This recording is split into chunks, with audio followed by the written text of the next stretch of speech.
Assalamualaikum warahmatullahi wabarakatuh. Alhamdulillah wassalatu wassalamu ala Rasulillah wa ala alihi wa sahbihi wa man walah wa la hawla wa la quwwata illa billahi amma ba'du. Baik, teman-teman semuanya rahimani wa rahimakumullah.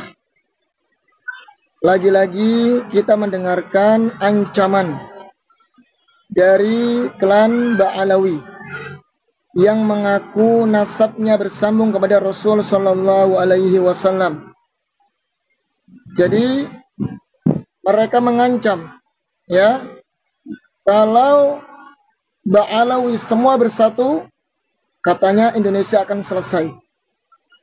Seolah-olah narasi seperti ini mengajak berperang, teman-teman, ya, mengajak berperang. Padahal dalam Islam, di antara kesempurnaan ajaran Islam adalah haram hukumnya mengancam sesama kaum muslimin, ya. Haram hukumnya mengancam sesama muslim. Nabi kita alaihi salatu wassalam pernah bersabda, la yahillu li muslimin ayyurawwi'a musliman. Tidak halal bagi seorang muslim menakut-nakuti seorang muslim yang lain.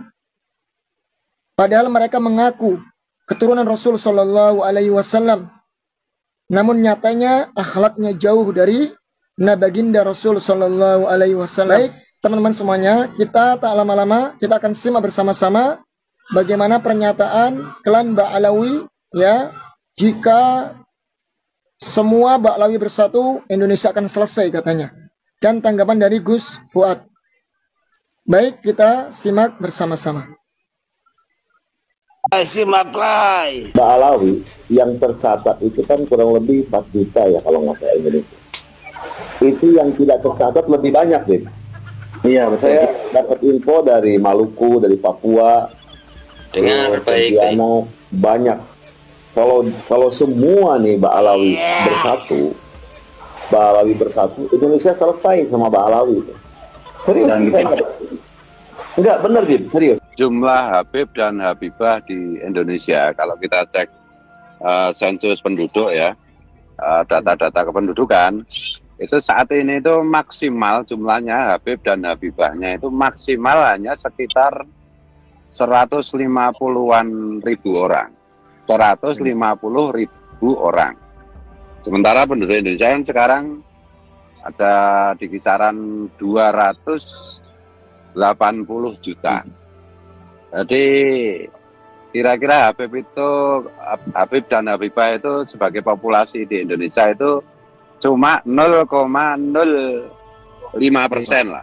Ya, itu menurut data kependudukan, ya. Nah, tapi arogansinya luar biasa, menyakiti yang 280 juta bangsa Indonesia itu, yang terdiri dari berbagai macam etnis dan suku bangsa. Dan mereka merasa dan menempatkan dirinya sebagai ras yang paling tinggi, yang paling mulia, dan paling hebat lah, sehingga ada video itu tadi itu yang diputar itu menunjukkan betapa arogansi dan rasisme mereka kepada bangsa Nusantara itu tercermin dari video tersebut, gitu. Dan saya berdoa mudah-mudahan Habib-Habib ini benar-benar melaksanakan apa yang disampaikan di video itu, sehingga kita bisa segera menghabisinya, gitu. Kita deportasi atau ya terserah seperti 65, gitu. Karena populasi yang begitu kecil itu menurut saya sangat signifikan, ya, mempengaruhi bagaimana memprovokasi bangsa Indonesia untuk melawan Pancasila, untuk merusak Bhinneka Tunggal Ika, untuk menegakkan daulah khilafah, untuk menegakkan syariat Islam versi tafsir mereka yang radikal dan dungu itu. Dan ini negara harusnya turun tangan. Makanya kemarin saya kecewa itu dengan pernyataannya Pak Menteri Agama, Pak Nazarudin. Iya. Dia menganggap masalah ini masalah sepele, jangan jangan macankan kucing, jangan kucingkan macan loh. Ini beliau ini paham nggak apa itu peta persoalannya itu? Kalau dipikir ya teroris itu cuma berapa gelintir kan yang aktif selnya itu. Tapi kan itu membahayakan kehidupan bersama sebagai bangsa dan negara. Nah ini Habib ini jelas mereka dengan berbagai macam topeng peran masing-masing. Mereka itu kompak, baik yang halus maupun yang kasar, baik yang intelek maupun yang dungu. Sama-sama mereka itu ingin menegakkan khilafah, mengganti Pancasila dengan khilafah, dan menempatkan diri mereka sebagai ras mulia, sebagai ras penguasa. Ini baru populasinya 0,05% saja. Udah bisa kita lihat berapa yang jadi bupati, berapa yang jadi wakil bupati, berapa yang jadi wali kota, berapa yang ini gitu. Ini teman-teman kan juga mulai menyuarakan ya. PKS saja sekarang kan udah diokupasi oleh kelompok Habib dan Habibah. Nah ini negara harus hadir gitu. Negara harus hadir dan ya mudah-mudahan Allah itu akan semakin menunjukkan kepada kita, memprovokasi kekonyolan para Habib ini sehingga ya kita harapkan mereka Habib ini benar-benar melakukan tindakan-tindakan kriminal dan kekerasan secara masif sehingga negara punya alasan untuk mengambil tindakan. Saya sependapat apa yang disampaikan oleh Yai Thoifur dan juga Gus Fuad Pirate Jogja. Jadi kalangan Habib Balawi ini pada tataran sensusnya jumlahnya kecil, tapi mereka itu bagaikan kutil, bagaikan bisul yang kalau didiamkan saja ini akan mengganggu dari populasi umat Islam Indonesia maupun rakyat Indonesia secara keseluruhan. Nah, di mana dalam video tadi saja mereka dengan sombongnya itu mengungkapkan angka yang diperbesar sampai dengan 4 juta. Nah, itu pun andai kata betul ya, mungkin digabung dengan para muhibin, jumlahnya pun juga masih minoritas. Kalau dari sensus penduduk Indonesia, rakyat Indonesia di tahun 2024 ini sudah di kisaran 282 juta. Berarti kalau distatistikkan hanya sekitar 1,5% saja, Mas Rifki. Dan apabila dibandingkan dengan jumlah umat Islam Indonesia yang sekitar 148 juta, itu berarti sekitar 1,6% saja 4 juta itu. Jadi meskipun statistik Ba'alawi itu tidak sampai 4 juta, hanya hitungan ratusan ribu, tapi kalau mereka menganggap punya massa sampai dengan 4 juta, yang mungkin digabungkan dengan para muhibin, ini harus diwaspadai karena itu sudah merupakan suatu suara yang menyatakan Indonesia bisa selesai oleh Ba'alawi. Nah ini kan bisa diartikan mau mendominasi Indonesia, bisa diartikan juga mau mengubah atau memimpin secara perpolitikan. Nah biasanya sih orang-orang seperti ini ada berafiliasi dengan HTI atau FPI biasanya ya diduga, dan hendak menegakkan hukum syariat Islam versi mereka. Nah padahal dalam agama Islam itu sendiri, kita diajarkan untuk menjaga amanah, untuk menjaga suatu bentuk perjanjian. Jadi para founding father kita, para ulama kita, para umarok kita dari masa sejak Indonesia ini merdeka, sudah memiliki kesepakatan untuk menjaga Indonesia menjadi satu bangsa, satu negara, dengan patokan dasarnya adalah Undang-Undang Dasar 1945 dan juga Pancasila. Bahkan di Undang-Undang Dasar ayat pasal 29 ayat pertama dinyatakan Indonesia ini berdasar atas ketuhanan yang Maha Esa. Nah, artinya meskipun Indonesia ini bukan negara agama Islam, tapi secara spiritual Indonesia adalah negara yang bertauhid, yang berdasar pada ketuhanan yang Maha Esa. Jadi dengan ketuhanan yang Maha Esa ini menjadi jelas Tuhan yang Maha Pencipta, kita Indonesia ini sudah sebuah negara yang mengandung filosofi yang spiritual. Kita menyatukan berbagai etnis yang berbeda, suku bangsa yang berbeda, agama yang berbeda, tapi tetap menjadi satu, yaitu Bhinneka Tunggal Ika. Sehingga apabila ada orang yang mengaku-ngaku Islam, mengaku-ngaku cucu Nabi, seakan-akan mau menegakkan hukum Islam yang lebih benar, ini justru menyalahi ajaran Rasulullah itu sendiri. Karena artinya mereka akan melanggar perjanjian, mereka akan berlaku khianat. Nah, padahal khianat ini merupakan ciri-ciri dari sifat orang munafik. Dan dalam agama Islam pun, munafik pun itu diancam dengan neraka yang paling bawah, Mas Rifki dan saudara-saudara sekalian. Hingga dalam pandangan kami, ini orang-orang yang seperti oknum-oknum ini kan, saya lihat Habibnya tuh marga Aidit, dan juga kayaknya lagi ngobrol dengan Muhibinnya tuh dari Banten ya. Nah, saya sebagai keluarga besar Banten juga prihatin, karena masih ada saja orang-orang pribumi ini yang masih bisa ditulari kebodohan, pembodohan, dan penyesatan. Nah, ini memang sesuai dengan sabda Nabi, kalau kita untuk berhati-hati dalam pergaulan, kalau kita dekat dengan tukang parfum, kita akan kebawa wanginya. Tapi kalau kita dekat dengan tukang besi atau tukang sampah, itu akan kebawa bau buruknya. Kita akan ketularan pengaruh-pengaruh buruknya. Jadi pengaruh buruk untuk gerakan radikalisme, separatisme, suka caci maki, ini menular ini, menjadi akar-akar tidak baik. Dan 4 juta yang mereka sebut nih, ya kalau perlu diselidiki, apakah itu mungkin sudah beserta Muhibin. Nah, mereka kan biasanya juga menyuarakan untuk gerakan jihad, untuk masalah Palestina.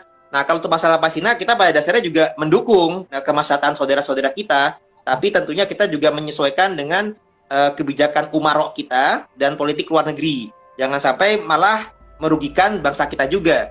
Nah, tapi kan kita bisa mendukung gerakan Palestina dengan doa kita, dengan donasi kita, pemerintahan kita bisa dengan gerakan diplomasi, bukan dengan cara ikut berperang yang dapat merugikan berbagai macam pihak. Nah, apabila mereka tetap mau berperang, misalkan ya mungkin saja 4 juta ini silakan nih dipulangkan ke Yaman saja. Di sana mereka bisa bekerja sama dengan orang Houthi untuk menyerang Palestina. Daripada di Indonesia ini mengganggu, mungkin pemerintah kita bisa mendeportasi. Ya kalau misalkan ratusan ribu atau 4 juta, menurut saya juga nggak masalah tuh Pak Prabowo dan lain sebagainya, karena malahan membantu untuk mengurangi kepadatan penduduk di Indonesia. Penduduk Indonesia itu sudah padat, sudah 282 juta. Ya kalau dikurangin 4 juta itu malah bagus sepertinya. Jadi saya setuju tuh kalau 4 juta ini ya silakanlah, kalau memang nggak bisa di Indonesia dengan damai menjadi parasit, ya silahkan. Kalau Anda mau ke Palestina atau mau ke Yaman biar jadi wali, katanya kan Kabu Tarim kan jadi wali tuh. Itu saya mendukung sekali, daripada di Indonesia menciptakan permusuhan dan perpecahan. Nah, apalagi kan dengan 4 juta ini kita sudah melihat sejarah mereka ini sudah berbagai macam yang kadang-kadang mereka tutupi, tapi alhamdulillah wa syukurillah sekarang sudah mulai terkuak rekam jejak historisnya. Mereka di abad 9 Hijriah mulai mengaku-ngaku sebagai cucu Nabi, padahal hasil genetiknya adalah turunan Yahudi Trah Kaukasus. Di abad 18 Masehi, tahun 1750 sampai dengan 1752, mereka sempat oknum mereka ya, itu sempat berupaya mengkudeta tahta Kesultanan Banten. Kemudian di abad 19, tahun 1800-an, ternyata dalam perang di Penegoro pun mereka menjadi agen pihak Belanda itu untuk memecah belah perjuangan masyarakat muslim saat itu, bahkan melobi Pangeran Diponegoro untuk mau berunding dengan pemerintah Belanda, sehingga Pangeran Diponegoro berhasil ditangkap, dijebak, kemudian perjuangannya dihentikan. Itu juga karena ulah daripada oknum-oknum Habib Ba'alawi. Dan juga di abad 19 itu juga ditemukan juga bukti, ya contoh dengan tokoh Utsman bin Yahya Mufti Betawi, itu juga di Banten sendiri pun juga menimbulkan juga konflik Jeger Cilegon. Artinya Jeger Cilegon di tahun 1888 ada eksekusi terhadap para pejuang dari Thorikoh, itu mendapatkan rekomendasi dari oknum Habib Utsman bin Yahya Mufti Betawi kala itu agar pemerintah Belanda itu menindak tegas bahkan mengeksekusi.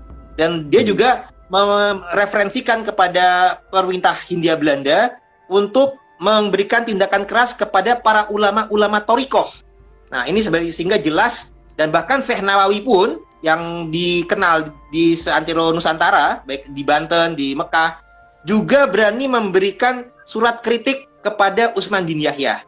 Bahkan beliau juga sempat mengcounter doktrin Habib yang menyatakan berguru kepada satu Habib bodoh lebih utama daripada berguru kepada 70 ulama yang alim yang non Habib.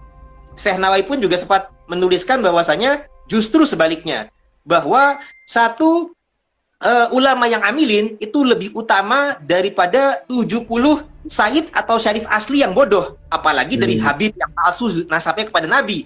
Itu sangat jauh keutamaannya bila dibandingkan.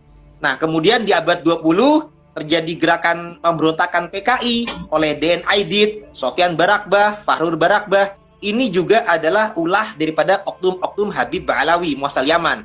Dan ketika di Indonesia mereka gagal, ternyata mereka negerinya sendiri di Yaman di tahun 1967 berhasil mendirikan satu-satunya negara komunis di Timur Tengah, yakni di Yaman Selatan. Yang meskipun sudah berakhir di tahun 1990 dengan menyatu dengan Yaman Utara, tapi Partai Sosialis Yaman sampai sekarang masih ada dan diketuai oleh Habib Abdurrahman Assegaf, mohon maaf. Jadi artinya sampai sekarang pun ya, kalangan Balawi di Yaman pun juga masih ada yang berprinsip atau berfaham komunis sosialis.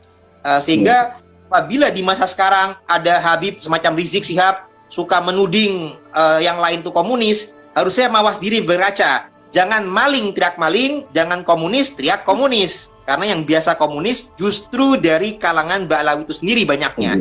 Apalagi di masa-masa sekarang, mereka suka mengajarkan caci maki.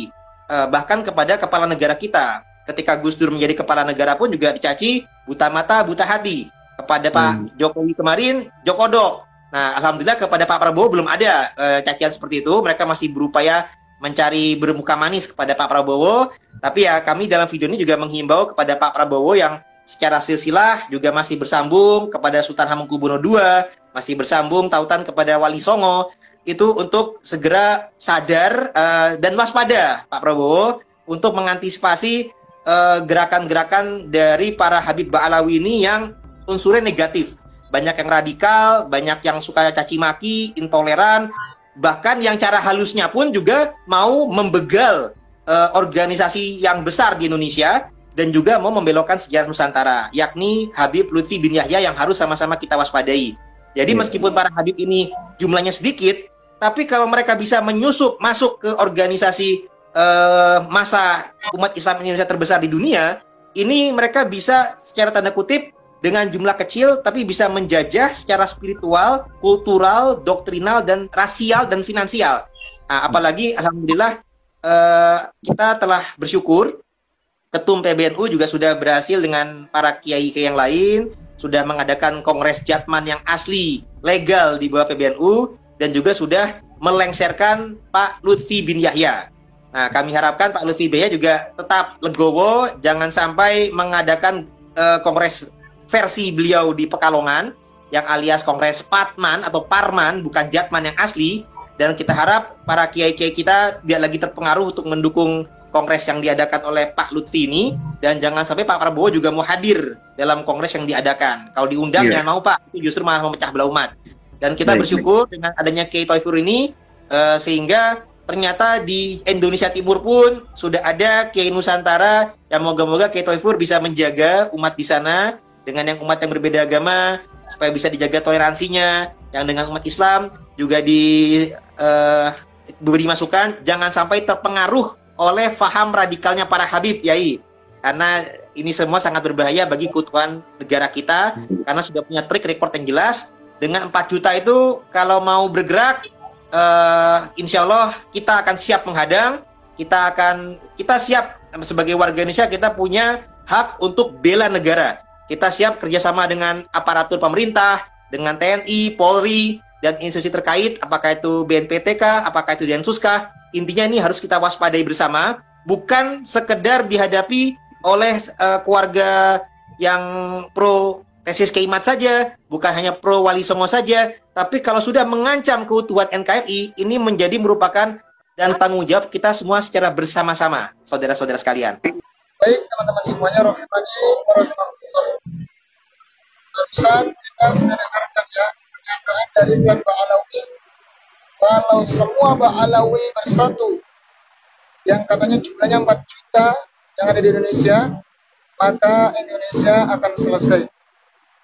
Narasi-narasi seperti ini seolah-olah adanya ancaman kepada kesatuan NKRI, Kesatuan Nusantara Indonesia. Ya, seolah-olah mereka mengajak perang, teman-teman. Lihat bagaimana mereka arogansinya, luar biasa. Padahal mereka itu pendatang, imigran, numpang hidup di Indonesia, cari makan di Indonesia, kerja di Indonesia, kemudian minta dimuliakan karena nasabnya. Sekarang mereka mulai menampakkan taringnya, ya, mengancam kalau Ba'alawi bersatu, Indonesia akan selesai. Maka segenap kaum muslimin yang ada di Indonesia, rapatkan barisan ya. rapatkan barisan, hati-hati dengan klan Ba'alawi. Semoga bermanfaat dan kita bersatu ya dalam rangka untuk mencegah paham-paham dari klan Ba'alawi. Billahi taufiq wal hidayah. Wassalamualaikum warahmatullahi wabarakatuh.